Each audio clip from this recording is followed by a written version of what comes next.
ہیں۔ اللہ تبارک و تعالیٰ کا یہ بڑا احسان ہے کہ اللہ تعالیٰ نے ہمیں ایسے اکابر اولیاء کرام کے دامان کرم سے وابستہ رکھا ہے، اور یہ دامن جس کو مل جاتا ہے، یہ دامن کا ملنا دنیا میں بھی اس کے لیے کافی ہو جاتا ہے، محشر میں بھی اس کے لیے کافی ہو جاتا ہے۔ اور یہ خاندان چشتیہ کے خواجگان میں ایسی عظیم ذات ہے، شیخ المشائخ، شیخ الاسلام، غوث زمانہ، فرد الافراد، خطب دوراں،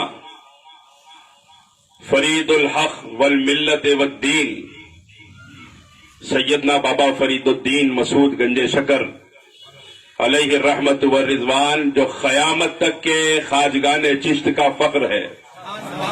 سبحان اللہ سبحان اللہ۔ آپ غور فرمائیں کہ کسی کے فیضان سے آپ کو ذات کا اندازہ ہوگا کہ جس کی ایک آنکھ کو دنیا محبوب الہی اور دوسری آنکھ کو صابر پیا کلیری کہتی ہے، اس ذات کا نام بابا فرید ہے۔ جس کے آنگن میں مہکنے والے پھولوں کی خوشبو کا یہ عالم ہے تو خود باغ کی خوشبو کا کیا عالم ہوگا۔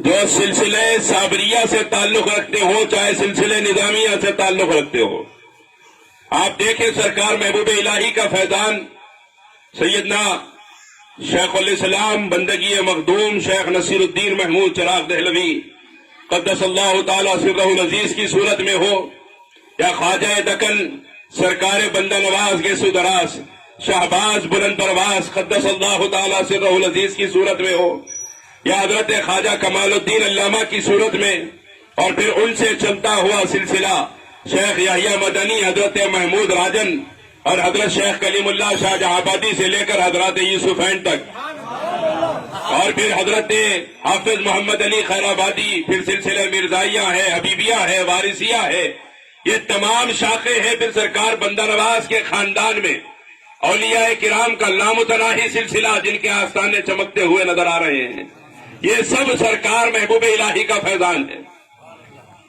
آپ دوسری طرف دیکھیں گے تو سرکار صابر پاک ہے، پھر آپ سے حضرت خواجہ شمس الدین ترک پانی پتی ہے، پھر آپ سے حضرت شیخ جلال الدین کبیر الاولیاء ہے، پھر آپ سے شیخ العالم حضرت شیخ احمد عبدالحق ردولوی ہے، پھر آپ سے خطب عالم حضرت شیخ عبد القدوس گنگوہی ہے۔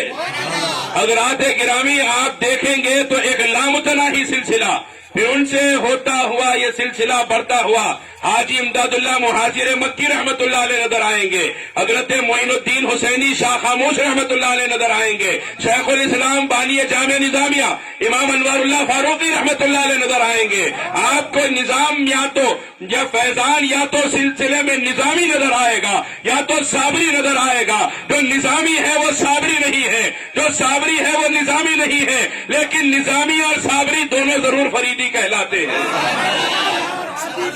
حق فرید یا فرید بابا فرید، حق فرید یا فرید بابا فرید، بندہ نواز زندہ باد، بندہ نواز زندہ باد۔ حضرات گرامی یہ بابا فرید کا فیضان ہے۔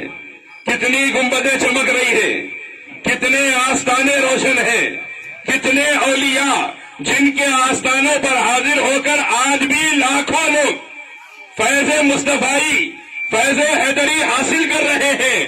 یہ تمام جس کی غلامی پہ ناز کرتے ہیں، اس ذات کا نام بابا فرید الدین گنج شکر ہے۔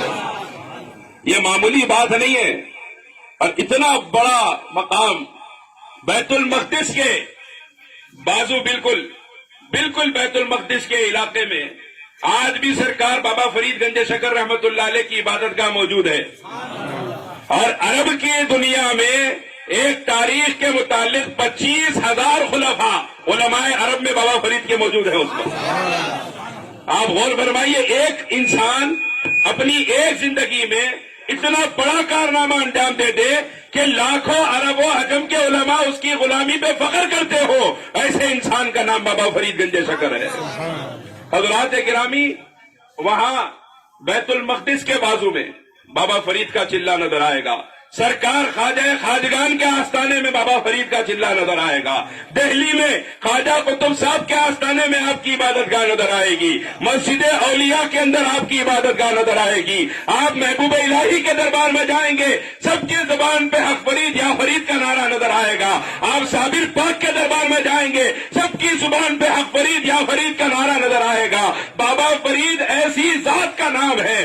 سرکار فاروق اعظم کی اولاد میں, فاروق اعظم کی نسل میں بابا فرید ایسی ذات کا نام ہے کہ آپ کی جامعیت کو دیکھو تو یہ پتہ چلتا ہے کہ بس نام بدل گیا, فاروق اعظم صورت بدل کے درواگر ہو گئے ہیں.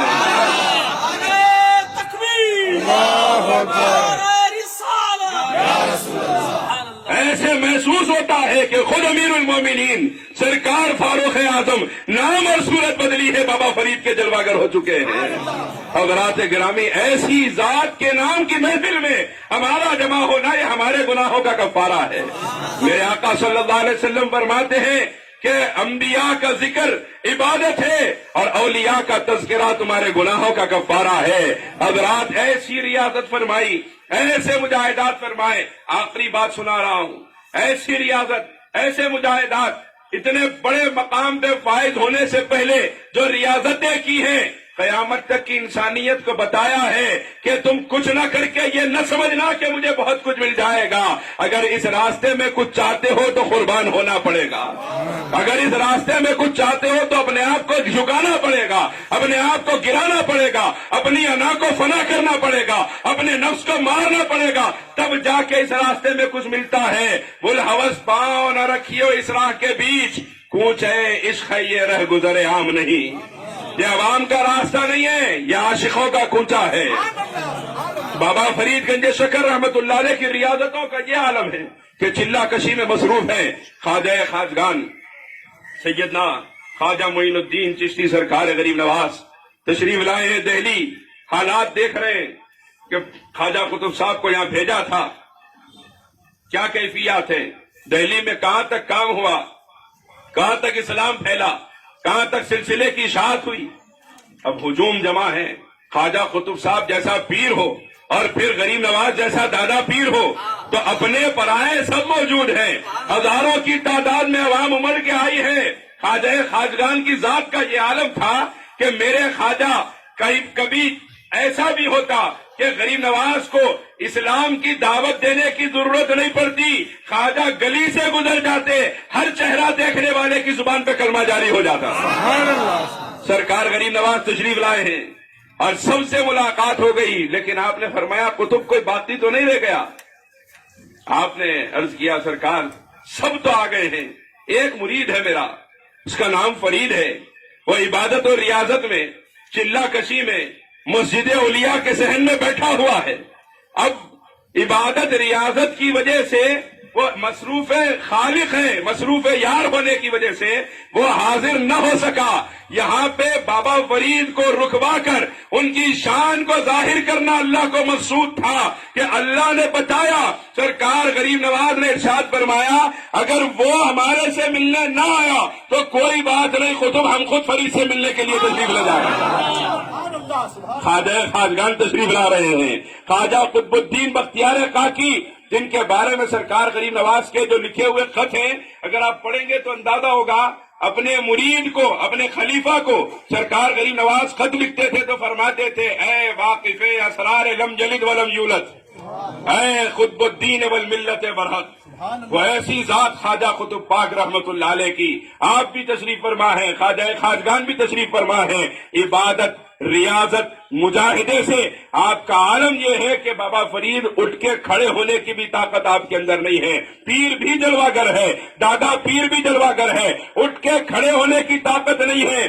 اور یہ نصیبہ بابا فرید کا پھر شاید امت میں کسی کو ملا ہو کہ ایک طرف سے پیر نے تھاما ہے, ایک طرف سے دادا پیر نے تھاما ہے اور دونوں نے مل کے کھڑا کیا. بابا فرید فرماتے ہیں صرف کھڑا نہیں کیا, سارے منازل اسی وقت طے ہو گئے, سارے درجات اسی وقت حاصل ہو گئے ہیں. اس کے بعد میں سرکار غریب نواز نے فرمایا میاں قطب آپ کے پنجرے میں تو شہباز آیا ہے.